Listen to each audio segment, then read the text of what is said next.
என்றைக்குமே உங்களை நம்புகிறவங்கள தயவு செஞ்சு ஏமாத்தாதீங்க. அது ஃப்ரெண்டாகவும் இருக்கலாம், லவ்வராகவும் இருக்கலாம், வெல்விஷராக இருக்கலாம், யாராக வேணால் இருக்கட்டும்.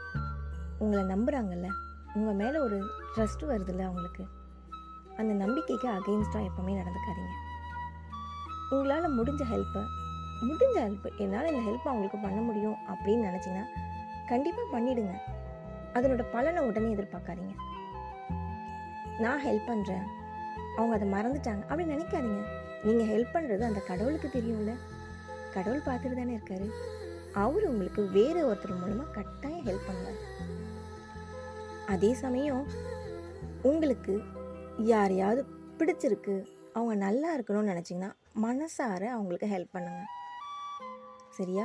எந்த காரணத்தை கொண்டும் நீங்கள் உங்களால் மற்றவங்க கண்ணீர் விடுற மாதிரி நடந்துக்காதீங்க.